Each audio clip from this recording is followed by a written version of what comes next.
innocent! You can't do this! I've lived in this neighborhood for 5 peaceful years, or at least it used to be peaceful before Karen crowned herself HOA royalty. You could be breathing and she'd find a violation to slap on your door. Grass too tall? Fine. Trash cans out 10 minutes late? Fine. Breathing too loudly near her begonias? Probably a fine. I tried ignoring her pettiness, but one afternoon I walked into the HOA meeting and found her pockets deep in the association's petty cash. Welcome to Prodigy Tales. Make sure you like and subscribe for your top-notch HOA drama. Before we dive in deeply, let us know in the comments where you're watching this story from. I didn't plan to make a scene. I brought my neighbor's concern about missing landscaping funds and expected polite hand-waving. Instead, I found spreadsheets with numbers that didn't add up, mail receipts with her handwriting, and an invoice for it matched a floral bill from her sister's boutique. She laughed it off, then tried to cut me off with that smug, practiced smirk. I stood up, laid the receipts and the spreadsheet across the table, and told the room the truth. That public humiliation wasn't a small bruise on Karen's ego. It was an exposed vein. The next morning, she plastered posters about protecting neighborhood standards around the block and flooded inboxes with a smear campaign about my disrespectful, disruptive behavior. She started a whisper campaign, and suddenly half the HOA seemed to prefer the lie to the evidence. Things escalated when someone slipped a cease and desist to my landlord alleging I ran an illegal business from the house. The landlord panicked. I lost a weekend of peace dealing with inspectors and phone calls. That was the final straw. I confronted Karen on her porch, and she snapped. Not petty fines anymore. She wanted me gone in a way that would stick. I told her I had receipts, screenshots, and witnesses. She smiled like a cornered animal and said, "We'll see about that." That was when I realized she wasn't going to stop with letters and whispers. Whatever she had in mind would be loud, irreversible, and ugly. She was done playing HOA witch. She intended to burn my reputation down, and I was standing in the flames. 3 days after I exposed her, I thought the dust was finally settling. Karen hadn't been seen stomping around the neighborhood like usual. No angry emails, no HOA warnings taped to my door. It was too quiet. The kind of quiet you get before a tornado hits. And it did at 6:17 a.m. Red and blue lights splashed across my living room walls. Loud pounding rattled the door like it owed them money. I opened it and found 3 police officers standing on my porch, hands on their belts, faces serious. Behind them, of course, Karen, dressed in a fake concerned face and a bathrobe dramatic enough for a soap opera. "Sir, we received an anonymous tip about illegal substances in this residence. We need to search the premises," one officer said. I froze. Illegal substances? Drugs? I don't even take aspirin without Googling side effects first. My voice cracked between anger and disbelief. You gotta be kidding me. I don't do drugs. I don't sell drugs. Check my cabinets. There's more coffee than medicine in this house. Karen gasped behind them like she'd just discovered sin for the first time. "We're only trying to keep the neighborhood safe," she said, clutching her robe like the Virgin Mary of suburban morality. I wanted to laugh and scream at the same time. The officers said they had a warrant. Legally, I couldn't stop them. But emotionally, I was boiling.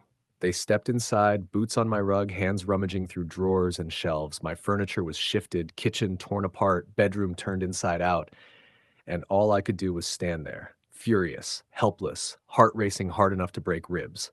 Every drawer that opened felt like a slap. Every cupboard slammed felt like an accusation. And the whole time, Karen pretended to be horrified. I caught her smirk once, barely, before she wiped it off her face.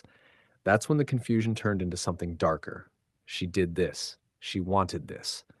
The lead officer turned toward me. "If there's anything you want to tell us before we find it, now's the time." Find what? My stomach dropped. What had she done? They were nearly done tearing my house apart when I heard it, the officer from the hallway saying loudly, "We've got something." His voice echoed like a death sentence. He walked back into the living room holding a small plastic bag filled with white powder. My powder?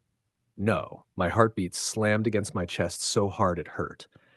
Karen gasped theatrically behind me. "Oh my, I can't believe it," she whispered loud enough for the neighborhood to hear. I could. I could believe every second of it because I knew exactly who put it there. But the officers didn't know that, and right now all they saw was me. "You're under temporary detention for possession of illegal narcotics," the lead officer said, pulling out cuffs. I stumbled back, furious, confused. "Those aren't mine. I don't do drugs. I don't even know what that is." My voice cracked between shock and rage. Karen stood on the sidewalk, pretending to cry into her sleeve while trying not to smile. Neighbors peeked through blinds. Some filmed, some whispered. Humiliation burned through my bones. They put me in the back of the squad car. The door slammed shut. Cold. Final. At the station, everything felt unreal. Cold benches, bright lights, papers sliding across desks. My hands shook with anger more than fear. What kind of psychopath plants drugs on someone? And why me? Because I exposed her stealing? Because I embarrassed her? Hours passed. Then the door opened. Not for questioning, for witnesses. My next-door neighbor, Mr. Hayes, stepped inside holding a USB drive. "Check my doorbell camera," he said to the officer. "It recorded Karen entering his house last night with a bag in her hand." Another neighbor, Allison, from across the street, walked in, arms crossed. "Karen asked me last week if I knew anyone who sold pills. Said it was for her nephew." I thought she was joking. I blinked. My mind spun. Pills? Footage? Why was she asking for drugs at all? And why in the world did she think framing me would work? The officer's expression changed as he stared at the footage playing on screen. Karen, gloves, a bag, inside my house. Silence. Then he turned to me. "You're free to go."